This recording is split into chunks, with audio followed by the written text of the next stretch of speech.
Multicollinearity can impact your regression models. And in today's video, we're going to be covering the background behind this, as well as 3 different ways that you can spot multicollinearity, and then a few different ways that you could solve it within your models. After that, we're going to jump into some Python programming and then walk through an example. So let's cover exactly what is multicollinearity. All right, so let's take a little bit more information. So multicollinearity occurs when 2 or more independent variables in a regression model are highly correlated.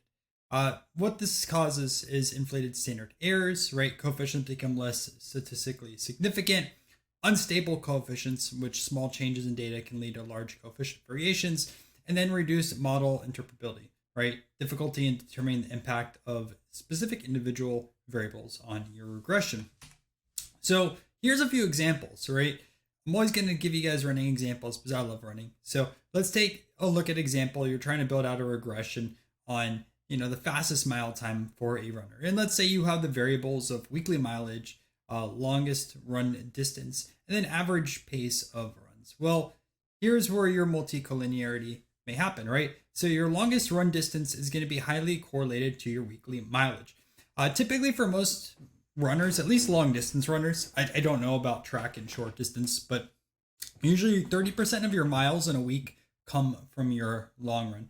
And obviously that's going to be a little bit different too when someone runs like 150 miles a week, but typically about 30% of the miles, right? So, your long run distance is already kind of built into your weekly mileage.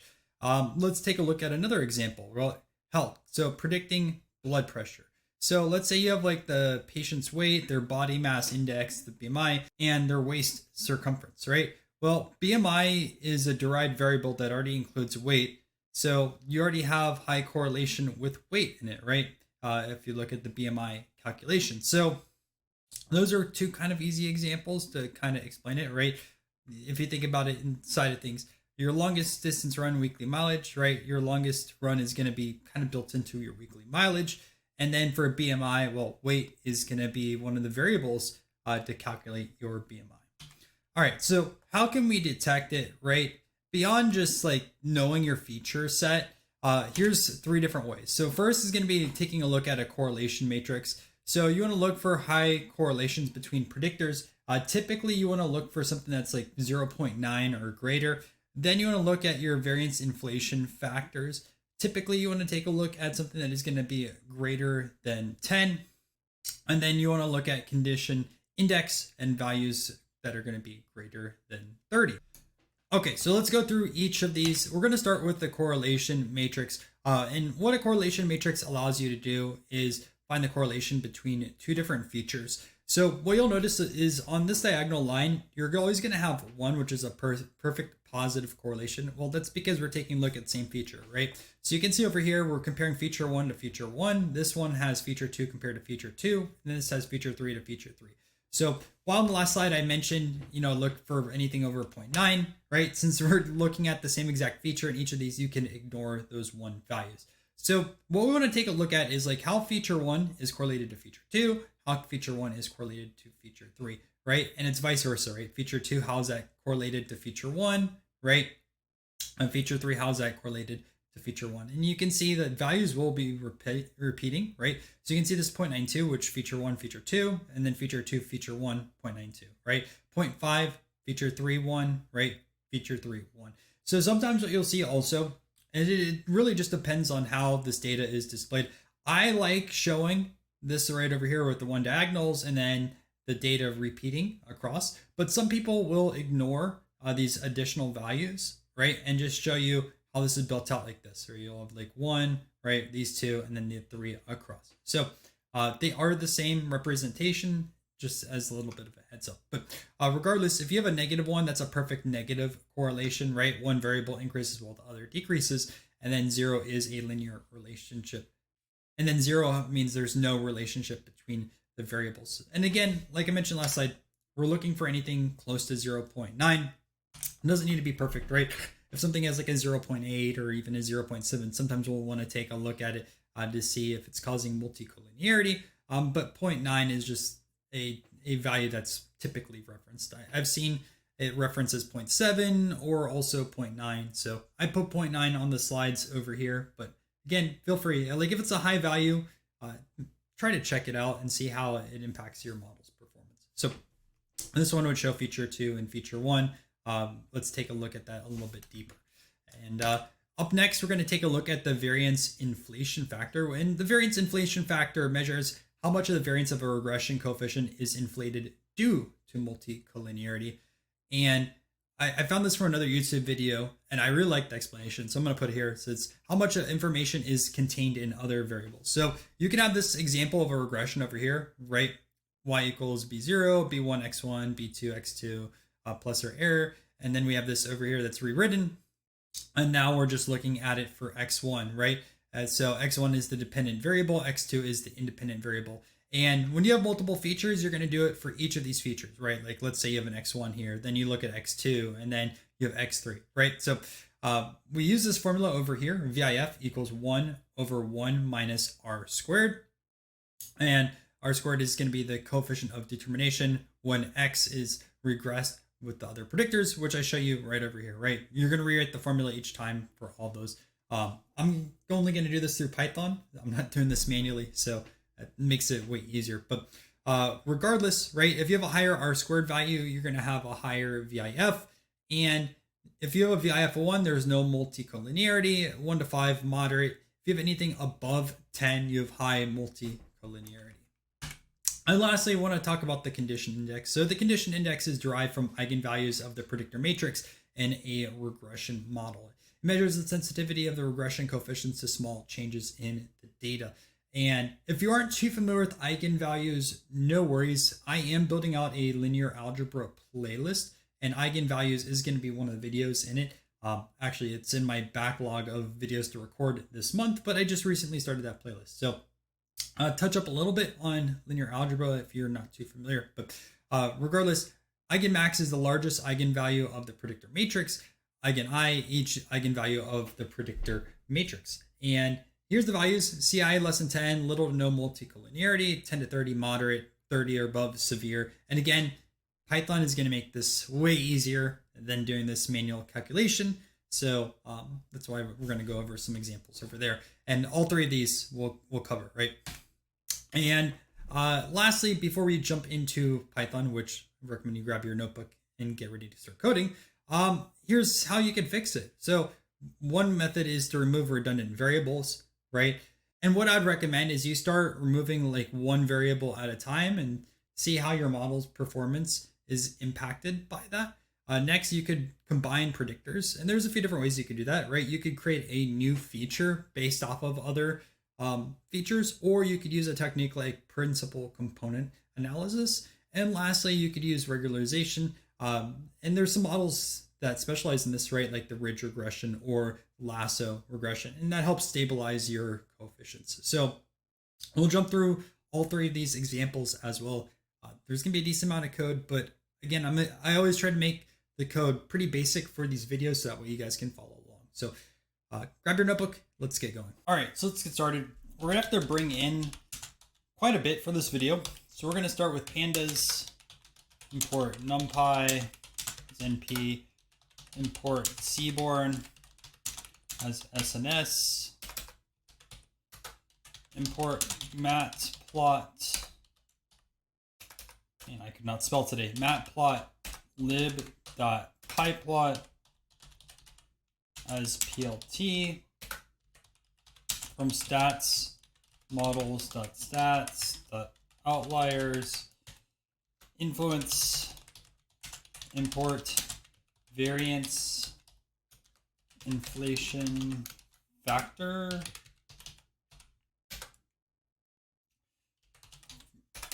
and then up next we're going to grab a bunch from sklearn. So from sklearn dot composition, import ECA from sklearn model selection, import train test splits from sklearn linear model, import linear regression and ridge. Almost done here. from sklearn.metrics imports mean squared error and our R2 score. And lastly, from numpy.linalg import eig. Okay, that should be everything if I spelled everything correctly. And let's also set up a random seed. We'll say np.randomSeed.seed. And we'll put in here 73. All right. And get going. Well, what is my error? Okay, so I had REIDGE. I didn't even see that typo to make sure it's reg. And then we have a random seed of 73. And let's get going. So first thing we're going to do is we're going to set up our number of players. So we'll have a number of players, and this would be our sample size on here. We're going to look at, we'll say it's 200, which isn't a ton, but, and then the first thing we're going to do is we're going to create our batting average for these players. We won't be using batting average in the model, but we'll be using it to generate the amount of hits. So we'll say np.random.normal, and what we'll have over here is we'll say it's 0.28 with a 0.05 standard deviation. It is kind of high based off of today's playing style, but regardless, that's what I built out for this video. Up next, we need a clip. So batting average equals np.clip. And what we'll put in over here is we want to specifically have a range for our batting averages. Again, not ideal for real world, but we'll just say the batting averages are anywhere from 200 to 400. Yes, you'll have players that bat under 200. Very rare for a batter to bat over 400. Last was Ted Williams, but regardless, you could technically have a player that bats over that. And there's been a few that have gotten close, but have not hit that threshold. Okay, so now we're going to create at bats, and we're going to say at bats equals np.random.randint. And they'll be anywhere from 300 to 700, right? Players somewhat can't control their injuries and how often they get played in the lineup. So we'll play num players over here.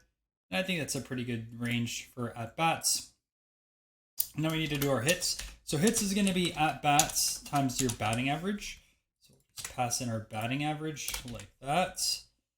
And then what we'll do next over here is we'll add in kind of like an oddball feature, and we'll have height. And we'll say that equals np.randomNormal. Normal. We'll say the average is 6 foot. And then we'll say 6 inches is going to be the standard deviation. Num players. Probably not correct based off of baseball players, but regardless, we have that over here. And then let's say we have like a wind that impacts home runs. So we'll say np.random.uniform. We'll say negative 1.5 to 1.5. Number of players. Okay. And lastly, let's have over here the amount of RBIs. So how many RBIs a player has. And I'm just going to make sure everything is correct over here. So our hits times 0.5 plus at-bats times 0.02 plus height times 0.01 plus wind times 7 plus np.random.normal, say 0 to 10, num players. Okay, great. And what I'm going to do last is I'm going to round a few things. So I'll say RBIs rounded equals np.round. Pass in RBIs.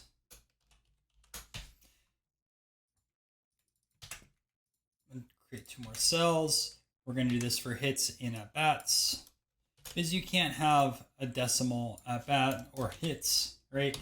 We'll just pay P round, pass in H, pass in AB. Great. And now what we want to do is create a data frame. So I'll say data equals pd.dataFrame. Data frame. And over here, we'll have @bats, which is going to be our @bats rounded. We're going to have hits, which is going to be equal to our h rounded. We're going to have height, which is equal to height. We're going to have wind, which is equal to our wind. And lastly, we'll have RBIs, which is going to be our RBI rounded.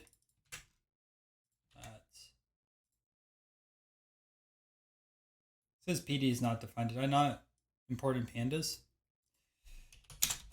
Import pandas as PD. There we go. Cool. And what we're going to do now is just look at our head. So I'll say data equals head 10. You can take a look over here at bats, hits, height, wind, and 263 hits. What a season. Reminds me of Itro back in the day, 150 RBIs. Again, like this is just generated data, nothing too crazy, but yeah, so we have that over here. Great.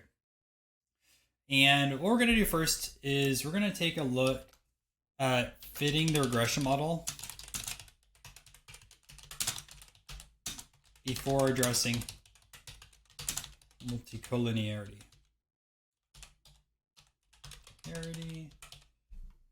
Great spelling. Just assume I spelled that correctly. Okay, so what we're going to say over here is x equals data, and we'll pass in all of our features. So we'll start off with @bats. We'll start off with hits. Then we have height and wind. So height and wind. That's going to be our x. Then we're going to have our y over here, which is going to be equal to data. This is going to be our RBIs. That's what we're trying to predict. We have our RBIs in over here. And then we're going to train test split. So we'll say x train, x test, y train, y test equals train test split x, y test size equals 0.2 random state equals 42. Okay. We have our that over here. Let's say LR equals linear regression. Regression like that. Did I linear regression? I swear I brought in linear regression. Man, my capitals today also are off. I apologize, but regardless, we'll have LR.fit. We'll pass in our X train and then also our Y train. Great. And then look at predictions. We'll say Y prediction equals LR.predict. Pass in our X test. Great. And then let's look at our mean squared error. So MSE, let's say before. We're going to take a look at that once we address our multicollinearity. Squared error, Y test, Y prediction, and then look at R squared.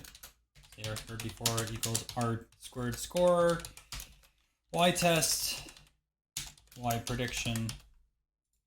Great. And then we can print these out. So print out our mean squared error. We get 98 for our mean squared error. And then our R2 score, let's see what this is over here. And we get 0.77. So not a terrible model already. And yeah, so that's before multicollinearity. We address it. Let's take a look at our three things that we mentioned, right? So first we're going to start off with the correlation matrix. So all we have to do, and this is super easy, correlation matrix equals, we're going to grab our X values and just put core over here, right? And what you'll see across the board is well, we're not printing this out yet. We need to do sns.heatmap. We'll pass in our, make sure this is correlation matrix. All right.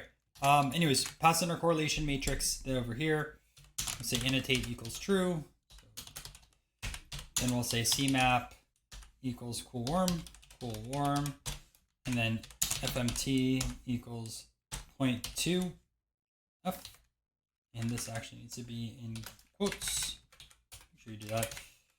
They're just rounding it. And then plt.title,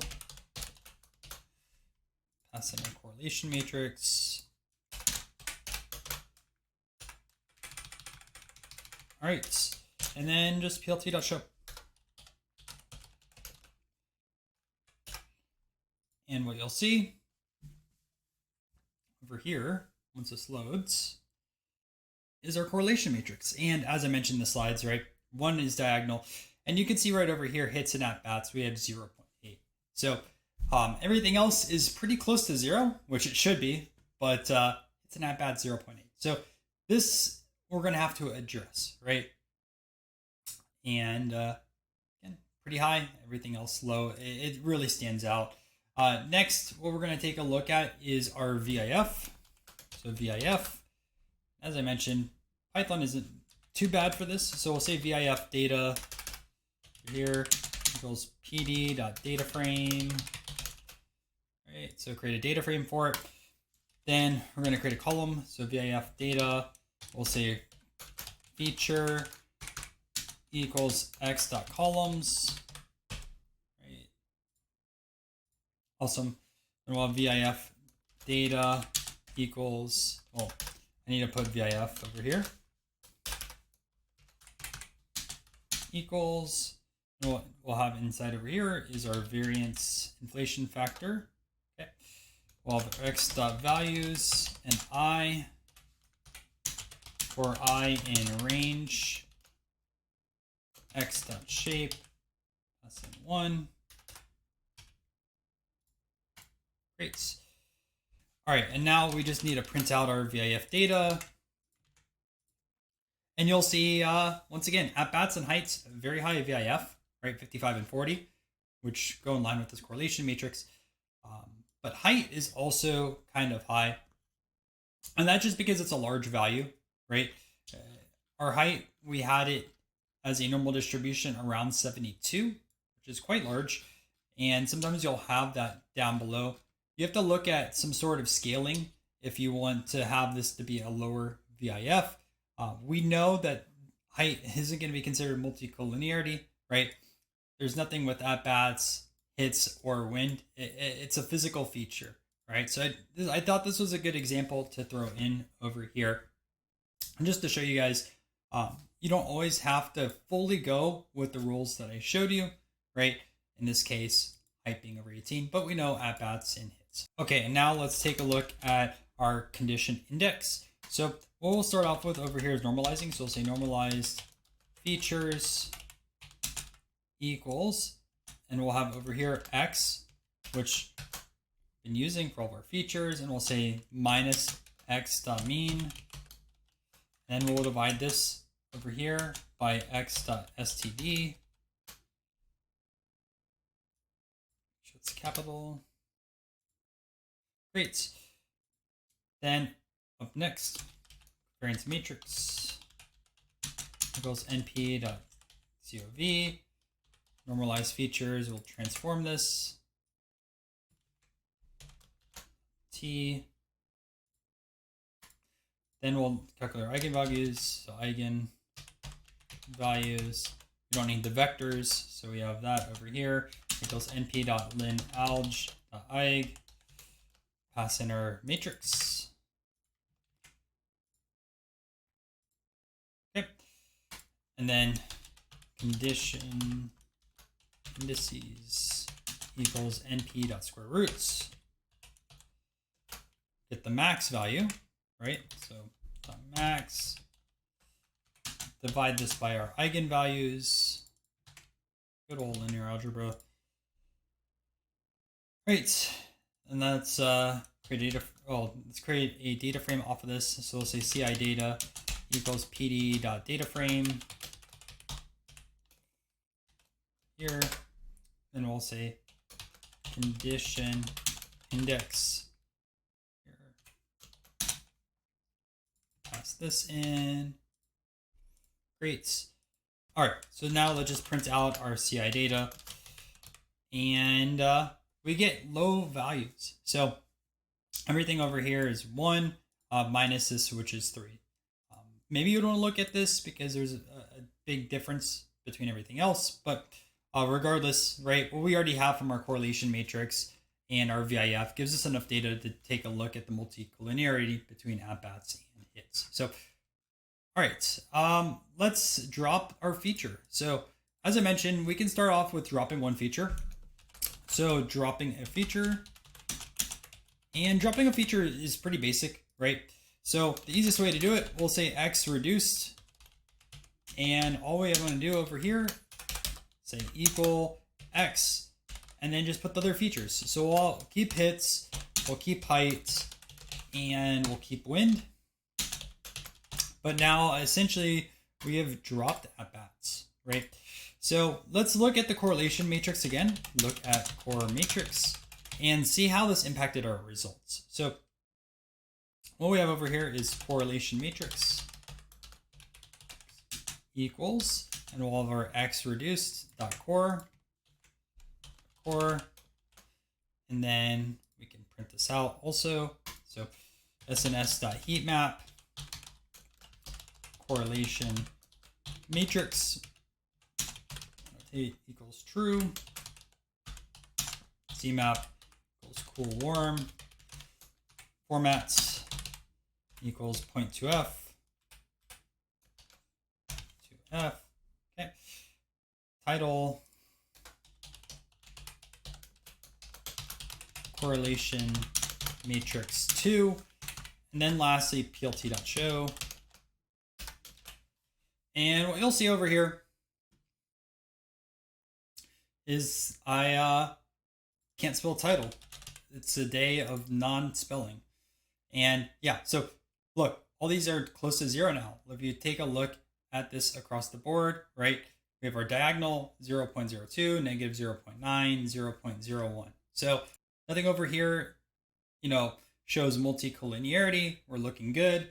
And then what we'll do next is just do VIF really fast for you guys. So VIF, and why I want to also do VIF is if you remember how we talked about VIF and how each of these features, or we take a look at the other features to see the VIF associated with it.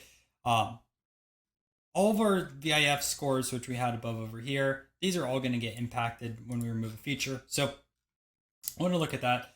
So we'll say VIF data 2 equals pd.dataframe, right? And what we'll have over here next is VIF data 2 over here, and we'll grab our VIF, our features, we should do that. So we'll solve feature, and we're going to say this is equal to X reduced dot columns, right? And then reduced dot columns, and then next we'll have over here, copy this, call this VIF, then inside over here we'll say variance inflation factor, then we'll have X reduced dot values I, for I in range, we'll have X reduced dot shape 1, and I did this 3 times, misspelled reduced. That's okay. We'll print this out now so I don't have to keep spelling reduced. And you'll see our VIF for hits is now 13, which again, above over here was 55. So that's looking good. And then down below, our height is 13, and then wind is 1. So these are still above 10, but I mean, it's much better than where it was, right? Even height has decreased which is kind of funny. Height over here was 18, now it's 13, and wind is staying chill at our 1.01.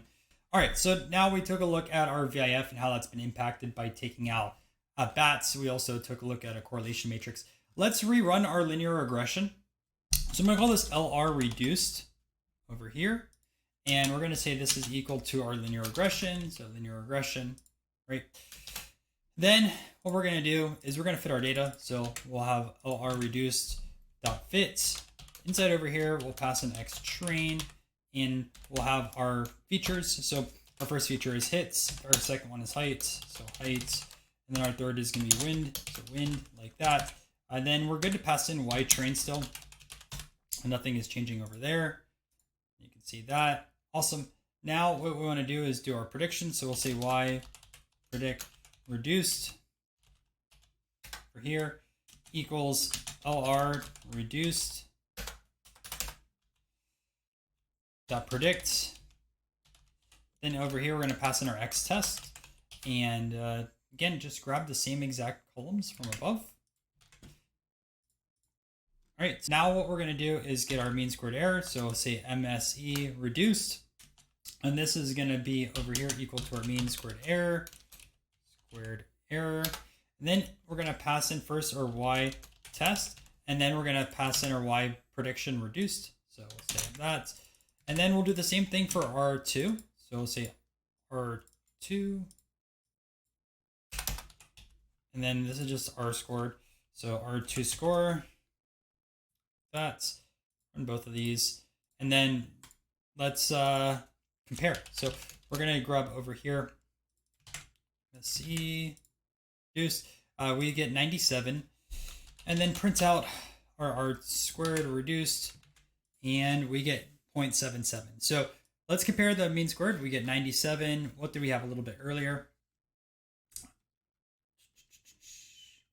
We had 98. So we saw a slight improvement in performance when we dropped our one feature. And then our R squared before was 769. And then we see over here 0.77, which is nice, right? Again, another improvement on this side of things. So we dropped the feature and we technically have a little bit of a better model. Okay, now we're going to take a look at performing PCA, principal component analysis, perform PCA. So we'll start off with, we'll say PCA equals PCA and components equals 3, right? Originally had 4 components, so we're going to combine these into 3. So we'll say X train PCA equals PCA dot fit transform. It's an X train. And then we'll do the X test. PCA dot transform. X test. Great. And then we'll say LR PCA equals linear regression. Then we'll fit again. So LR PCA dot fit. We'll have our X train PCA. Then we'll have our Y train.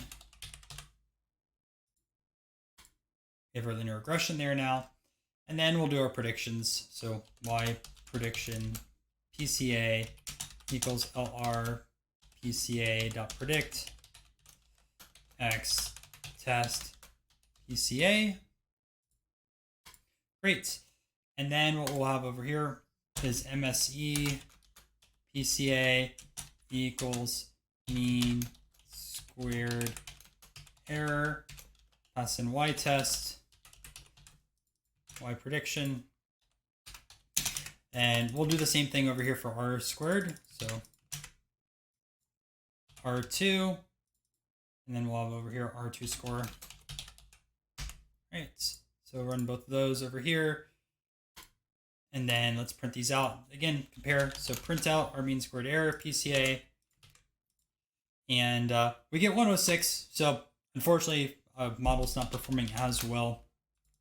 And let's see our R squared over here.